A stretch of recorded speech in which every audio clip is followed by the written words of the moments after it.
Dear students, let's now do the topic mechanical energy and its conservation.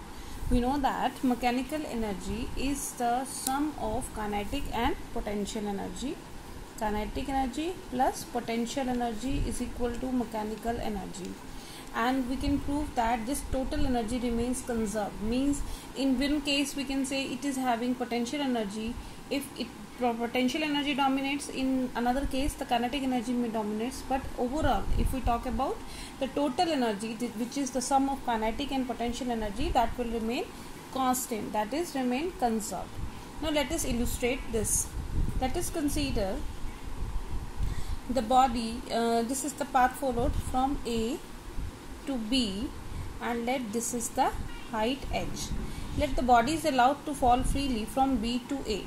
Okay, so we take three position A, B, and let this is position C at a distance x from B, and this is the distance h minus x. Okay, so firstly we will find out the mechanical energy at B. At B, okay, since we are considering that the body is falling freely, in that case u is equal to 0.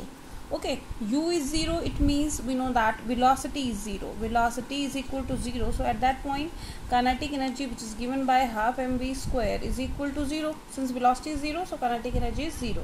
But since the body is at certain height, having height h, so potential energy can be given by mgh, as we have already discussed.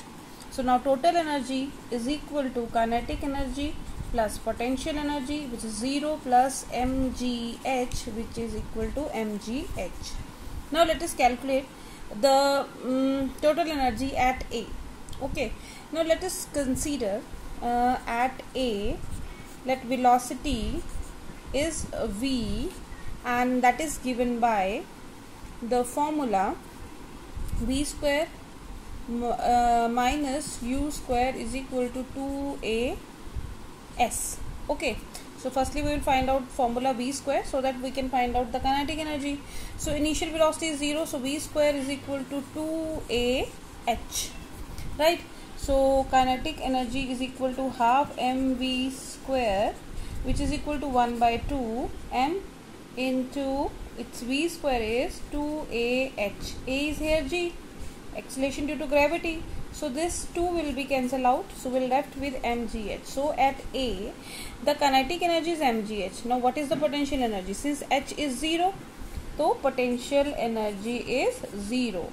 In that case total energy is equal to kinetic energy plus potential energy. So again this value is mgh, as is the previous. Means at this point the total energy was mgh, at this point also the total energy is mgh, although here the kinetic energy was 0 but potential energy is maximum, and at this point the kinetic energy is maximum but potential energy is 0. So basically at these 2 points we can say that potential energy being converted into kinetic energy when it reaches to point A.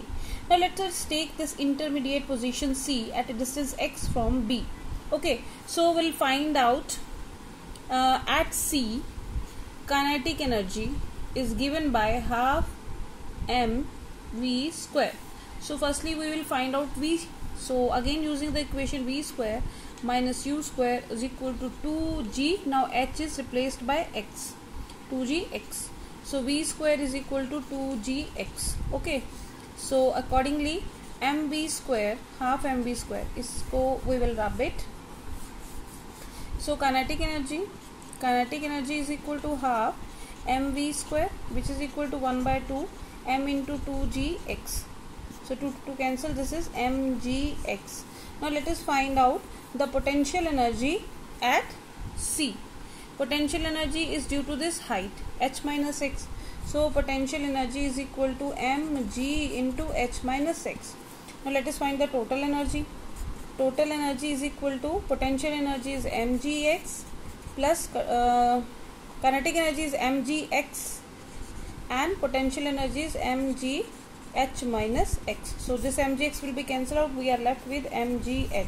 So again at this point the total energy was mgh. So basically from all these discussion we came to know that the total energy will remain conserved. It can be either converted from one form of energy to another. So if we can plot the graph, you can see here, initially when kinetic energy was 0, at that point potential energy was maximum. So the graph will be like this. Okay, so if initially suppose kinetic energy is 0, so potential, suppose this indicates kinetic energy and this indicates potential energy. At this point if kinetic energy is 0, potential energy is maximum. When potential energy is 0, kinetic energy is maximum. But overall if we plot the graph, total energy remain constant. So this line represent total energy. So total energy will always remain conserved.